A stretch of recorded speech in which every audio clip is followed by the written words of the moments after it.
when I got up there and I could see this disturbance in gravel, to me it looks like a sniper pad, a person that has been laying in a prone position, and you've got markings of elbows, knees, and feet to where somebody was in the line of sight of where Charlie's tent was. All right, that was Officer Chris Bagley testifying during yesterday's preliminary hearing in the Tyler Robinson case. Robinson is accused of assassinating Kirk, and he's going to be in court all week. We have our own legal analyst, Skye Lazaro, joining us this morning to talk about what happened yesterday and what we can expect for today and the rest of the week. Skye, thanks for being here. I appreciate it. Yeah, good morning. Good to see you. All right, so give us your take on what you saw yesterday in that first day of those preliminary hearing proceedings. This is really what we would expect in a preliminary hearing phase from the prosecution and the defense. Yesterday, we saw two witnesses. We're still going to see the defense have the opportunity to cross-examine the second witness, but really it's just laying the scene. What happened, laying the groundwork to show where the buildings are, where everything is laid out, a lot of background information from those two officers, really to set forth, the rest of the elements that I believe we're going to hear from the prosecution over the coming days. Did we learn anything new from yesterday? Was there any moment where we're like, oh, we didn't know that? Not really. I think this is what was to be expected based on what we know from at least the probable cause statement. We have to keep in mind this is not a trial. We're at a preliminary hearing phase, so we're not going to get either the state or the defense's full case laid out here. The state only has to give us or give the judge enough facts to set forth the elements to prove the aggravated murder and the other charges. Okay, so we did hear from Officer Christopher Bagley, who previously worked at Utah Valley University, and Agent David Hall with the Utah Department of Public Safety. Give us the reasoning why we heard from them first. What were they laying out? What we heard from the first officer, Bagley, he worked there. He really laid out the scene for us. He also was the first one up on the roof.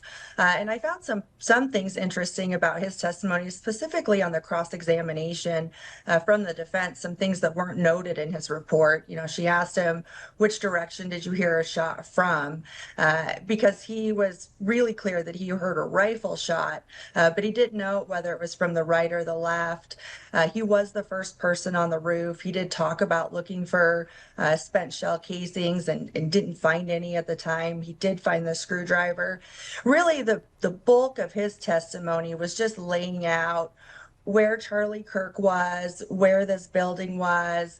We saw some footage, photographs of the campus layout, things like that, really, I think, to show, was there a possibility for somebody to shoot from the roof, from a line of sight? I believe we'll be seeing some of that. We heard some additional testimony from Hull, really to lay some foundation for exhibits that the state wanted to get in. Some of those statements, some videos. There was one video that the state's going to have to go back and do a little work on because they had to admit that it had been altered, and they're going to need to reproduce that if they can in an unaltered state. So really just laying the groundwork and then kind of setting the stage. It wasn't until we got to Hull that we actually started hearing more about even Tyler Robinson himself.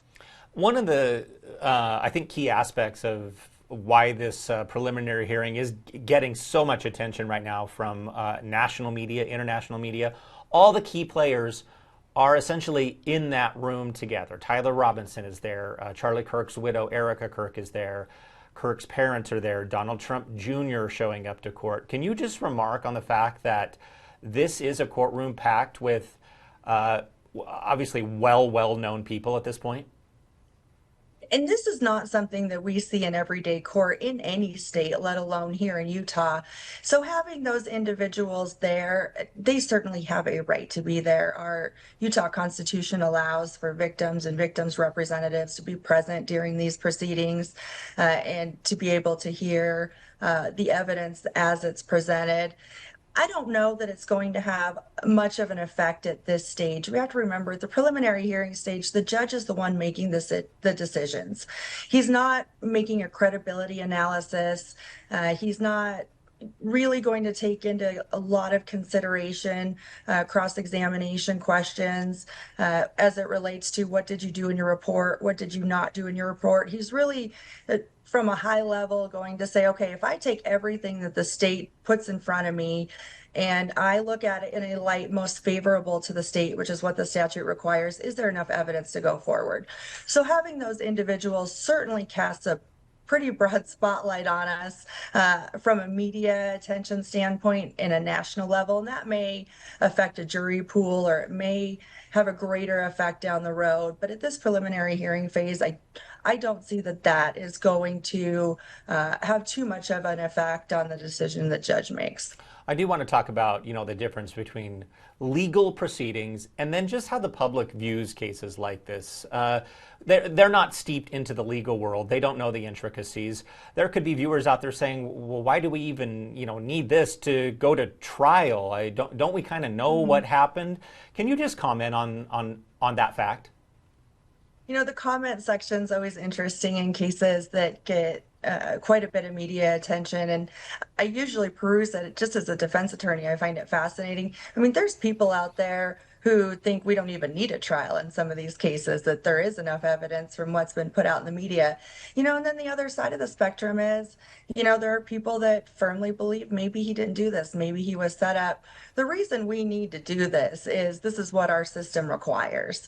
Our system requires that the state show by a probable cause standard in this initial proceeding that he's the individual who committed the offense. That's a very low burden, but we don't have a grand jury system in the state like we do in the federal system. So this is really the first hurdle procedurally that the state needs to get over before we even get down the road to trial. I mean, keep in mind, Tyler Robinson hasn't even entered a plea yet, and it won't be until after this phase that he will. Is that common to not enter a plea before a preliminary hearing?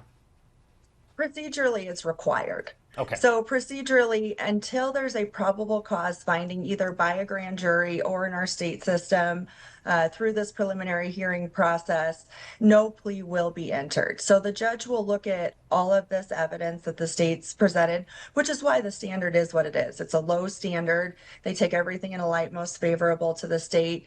And then they say, okay, state, you've met this threshold burden of probable cause for the state to go forward. And then at that point, the way our statutory framework is, then he would enter likely not guilty pleas unless some resolution has come to with the state.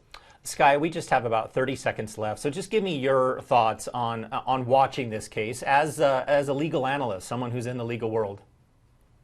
This is a very interesting case, and I think his defense team is doing a very good job. I know it's hard for the public to watch, the constant objections because they're like, hey, the judge ruled on it. Why are we still talking about this? But this team is really doing a good job of fighting everything that they need to. You have to keep in mind, this is a death penalty case. The state's been very clear about that.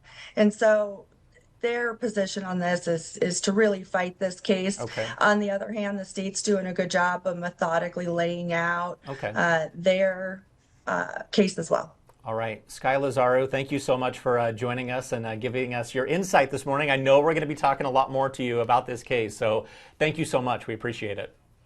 Great to see you. Thank you. All right. Good to see you as well.